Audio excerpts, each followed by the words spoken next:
ചില ദേവീക്ഷേത്രങ്ങളിൽ ഒരു യുവതിയെ പ്രത്യേകം സെലക്ട് ചെയ്ത് വെക്കുന്ന പതിവുണ്ട്. പൗർണമിയോട് അടുത്തു വരുന്ന വിശേഷ മുഹൂർത്തങ്ങളിൽ ആ യുവതിയുടെ വലതു കാലിൽ ഒരു ചിലങ്ക അണിഞ്ഞു കൊടുക്കും. അതണിഞ്ഞ ഏതാനും നിമിഷങ്ങൾക്കുള്ളിൽ ക്ഷേത്രത്തിൽ പ്രതിഷ്ഠിച്ച ആ മൂർത്തിഭാവം യുവതിയിൽ പ്രവേശിക്കുന്നത് കണ്ണുകൊണ്ട് കാണാൻ സാധിക്കും. അവരുടെ ശരീരത്തിലും ശബ്ദത്തിലും നോട്ടത്തിലുമെല്ലാം അതിതീവ്രമായ ദേവീഭാവം നിറഞ്ഞു നിൽക്കുന്നത് കാണാൻ സാധിക്കും. മനഃശാസ്ത്രം ഇതിനെ ഭ്രാന്താണെന്ന് വിശേഷിപ്പിക്കുന്നുണ്ട്. എന്നാൽ ആത്മീയത ഇതിനെ ഒക്കൾട്ട് സയൻസ് എന്ന് വിശേഷിപ്പിക്കുന്നു.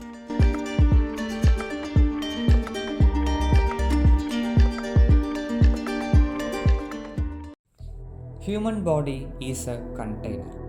ഇതിന് എല്ലാ തരത്തിലുള്ള എനർജിയെയും സ്വീകരിക്കാനും ഉള്ളിൽ കണ്ടെയ്ൻ ചെയ്ത് വെക്കാനും സാധിക്കും. ഏറ്റവും ബേസിക് ആയിട്ടുള്ള റൂള് വെച്ച് നോക്കുകയാണെങ്കിൽ നിങ്ങൾക്ക് പോസിറ്റീവും നെഗറ്റീവുമായിട്ടുള്ള വൈബ്രേഷൻ ശരീരത്തിൽ കീപ്പ് ചെയ്യാൻ സാധിക്കും. പല സമയത്തും അത് അൺകോൺഷ്യസ്ലി നടക്കുന്ന ഒരു കാര്യമാണ്. ഉദാഹരണത്തിന് വളരെ നെഗറ്റീവായിട്ടുള്ളൊരു ചുറ്റുപാടിൽ നിന്ന് നിങ്ങൾ പുറത്തോട്ട് വരികയെന്ന് വിചാരിക്കുക. ഒരു മണിക്കൂർ നിങ്ങൾക്ക് നെഗറ്റീവായിട്ടുള്ള ചില സിറ്റുവേഷൻ ഫേസ് ചെയ്യേണ്ടി വന്നു. അത് കഴിഞ്ഞ് നിങ്ങൾ പുറത്തോട്ട് വരികയാണ്. അതിന് ശേഷമുള്ള 2, 3, 4 മണിക്കൂർ സ്റ്റിൽ നിങ്ങളുടെ ശരീരം വളരെ വീക്കായിരിക്കും. അതിന് ഒരുപാട് നെഗറ്റീവായിട്ടുള്ള വൈബ്രേഷൻ ഫീൽ ചെയ്തുകൊണ്ടിരിക്കും. ഇതിന് കാരണം എല്ലാവരും വിചാരിക്കുന്ന പോലെ മാനസികമായി അതിനെക്കുറിച്ച് ചിന്തിക്കുന്നത് കൊണ്ടല്ല, ആ നെഗറ്റീവ് സിറ്റുവേഷനെ കുറിച്ച് ആലോചിക്കുന്നത് കൊണ്ടല്ല, പക്ഷേ ആ സിറ്റുവേഷനിലുള്ള നെഗറ്റീവ് വൈബ്രേഷൻ അൺകോൺഷ്യസ്ലി നിങ്ങളുടെ ശരീരം കീപ്പ് ചെയ്തിട്ടുണ്ട്. അത് തനിയെ അബ്സോർബ് ചെയ്തെടുത്തിട്ടുണ്ട്. നമ്മളൊരു ബോട്ടിലിൽ വെള്ളം സൂക്ഷിച്ച് വെക്കുന്ന പോലെ നിങ്ങളുടെ ഹ്യൂമൻ ബോഡി എന്ന കണ്ടെയ്നർ ആ വൈബ്രേഷനും അൺകോൺഷ്യസ്ലി ഉള്ളിൽ കീപ്പ് ചെയ്യാറുണ്ട്. ഇതേ സമയം പോസിറ്റീവായിട്ടുള്ള എൻവയോൺമെൻറ്റിലാണ് ചെല്ലുന്നതെങ്കിൽ അവിടെയുള്ള വൈബ്രേഷനും ഈ ശരീരം അബ്സോർബ് ചെയ്തെടുക്കും.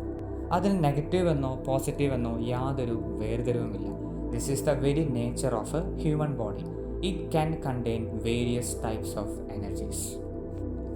ഈ ഒരു അണ്ടർസ്റ്റാൻഡിങ്ങിൻ്റെ ബേസിസിലാണ് പരകായ പ്രവേശം എന്നൊരു യോജിക് ടേം തന്നെ ആദ്യമായിട്ടുണ്ടായത്. പരകായം എന്ന് പറഞ്ഞാൽ മറ്റൊരു ശരീരം, സെക്കൻഡറി ബോഡി. കായം എന്നാൽ ശരീരം, പ്രവേശം എന്നാൽ എൻട്രി. സോ പരകായ പ്രവേശം എന്നാൽ മറ്റൊരു ശരീരത്തിലേക്ക് പ്രവേശിക്കുന്ന പ്രോപ്പറായിട്ടുള്ള യോജിക് സിസ്റ്റം. അതാണ് പരകായ പ്രവേശം.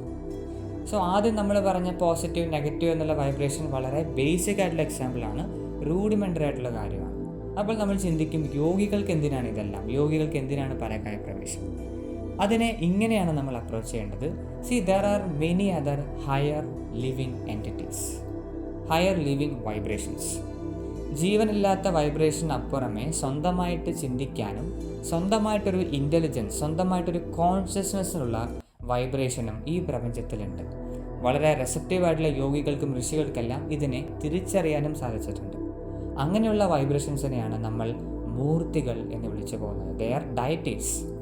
ഉദാഹരണത്തിന് ഏറ്റവും സുപ്രീം കോൺഷ്യസ്നെസ് എന്ന് വിളിക്കാൻ ശിവ എന്നൊരു ടേം കൊടുത്തിട്ടുണ്ട്, കൃഷ്ണ എന്നുള്ള ടേം കൊടുത്തിട്ടുണ്ട്, ജീസസ് എന്നുള്ള ടേം കൊടുത്തിട്ടുണ്ട്. They are referring to the very highest consciousness, very highest vibration. പക്ഷേ ഇതിനെ താഴെയായിട്ടും വളരെ ഹൈ ലെവലിൽ പ്രവർത്തിക്കുന്ന മറ്റ് പല ഇൻ്റലിജൻസ് ഉള്ള, മറ്റ് പല ഫങ്ഷൻസ് ഉള്ള ലിവിങ് വൈബ്രേഷൻസും ഉണ്ട്. ഇതിനെയാണ് മൂർത്തികൾ അല്ലെങ്കിൽ എൻറ്റിറ്റീസ് എന്ന് വിളിച്ചു പോകുന്നത്. സോ യോഗികൾ ഇതിനെ വളരെ എക്സ്പെരിമെൻ്റലായിട്ട് അപ്രോച്ച് ചെയ്തിട്ടുണ്ട്. അതായത് ഇത്തരം ശരീരമില്ലാതെ നടക്കുന്ന, ശരീരമില്ലാതെ പ്രവർത്തിക്കുന്ന ഇത്തരം ഹയർ ഇൻ്റലിജൻസിനെ ഒരു ഹ്യൂമൻ ബോഡിയിലേക്ക് കണ്ടെയ്ൻ ചെയ്യാൻ സാധിക്കുമോ ഇല്ലയോ എന്ന്. And this is very much possible. ആദ്യം പറഞ്ഞ ഉദാഹരണം വെച്ച് നോക്കുകയാണെങ്കിൽ ദേവീ ക്ഷേത്രത്തിൽ തന്നെ പല തരത്തിലുള്ള കോൺസെൻട്രേഷൻസ് ഉണ്ട്. ഇപ്പോൾ ഏറ്റവും ഹയസ്റ്റ് കോൺഷ്യസ്നസ്സിൽ നിൽക്കുന്ന ദുർഗ, കാളി പോലുള്ള ടെമ്പിൾസിലൊന്നും നമ്മൾക്ക് ഈ പരകായ പ്രവേശം കാണാൻ സാധിക്കില്ല. ലോക്കൽ ടേംസിൽ ഇതിനെ ദൈവം പ്രവേശിക്കുന്നു, ദൈവം സംസാരിക്കുന്നു എന്നൊക്കെയാണ് പറയുക. ബട്ട് ഹയർ ലെവൽ കോൺസെൻട്രേറ്റ് ചെയ്ത ഒരു അമ്പലത്തിലും ഇത്തരം കാര്യങ്ങൾ സംഭവിക്കുന്നത് നമുക്ക് കാണാൻ സാധിക്കില്ല. പക്ഷെ അതേസമയം ഇതേ ദൈവത്തിനെ കുറച്ചുകൂടെ താഴോട്ട് ഇറക്കിയിട്ട് ആ ഇൻ്റലിജൻസ് നഷ്ടപ്പെടാതെ കുറച്ചുകൂടെ അവരുടെ എനർജി ഒരു ഫിസിക്കൽ ഫോർമാറ്റിലേക്ക് ഒന്ന് താഴോട്ട് ഇറക്കി കഴിഞ്ഞാൽ നൗ ദിസ് ഈസ് പോസിബിൾ. ഇത്തരം അമ്പലങ്ങളിലാണ്, ഇത് കൂടുതലും ഗ്രാമപ്രദേശത്താണ് ഇങ്ങനത്തെ അമ്പലം ഉണ്ടാവുക. കുറച്ചുകൂടെ ആ ഗ്രാമമായിട്ട് ചേർന്ന് നിൽക്കുന്ന ഒരു കോൺസെൻട്രേഷൻ ഉണ്ടാവും.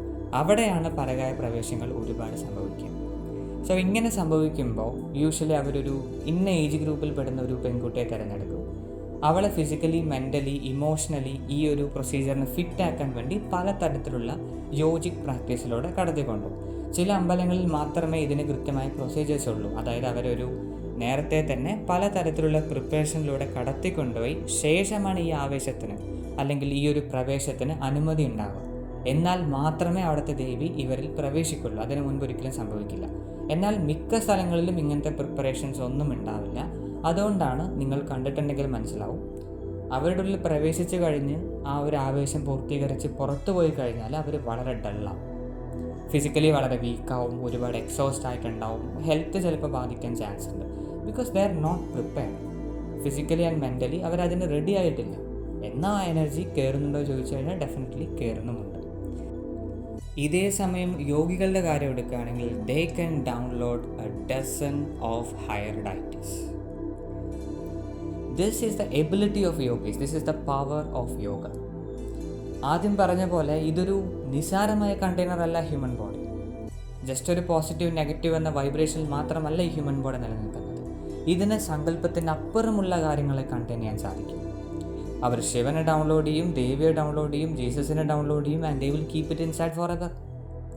അവരുടെ ശരീരത്തിൽ എന്നേക്കുമായിട്ട് അവരവിടെ എസ്റ്റാബ്ലിഷ് ചെയ്ത് കോൺസെൻട്രേറ്റ് ചെയ്ത് വയ്ക്കും. ഇതുകൊണ്ടാണ് നമുക്ക് ചില ഉയർന്ന യോഗികളുടെ സ്റ്റോറീസൊക്കെ വായിക്കുമ്പോൾ ചില കാര്യങ്ങൾ നമുക്ക് കാണാൻ സാധിക്കും. അവരുടെ ശിഷ്യർ ആ ഒരു മാസ്റ്ററെ ശിവനായിട്ട് പെർസീവ് ചെയ്തു, ശിവൻ്റെ രൂപത്തിൽ കണ്ടു, ദേവിയുടെ രൂപത്തിൽ കണ്ടു എന്നൊക്കെ പറയുന്നത് ഇസ് മെയിൻലി ബിക്കോസ് അവർ ആ മൂർത്തിഭാവത്തെ ഉള്ളിൽ ആവഹിച്ചിട്ടുണ്ടാവും.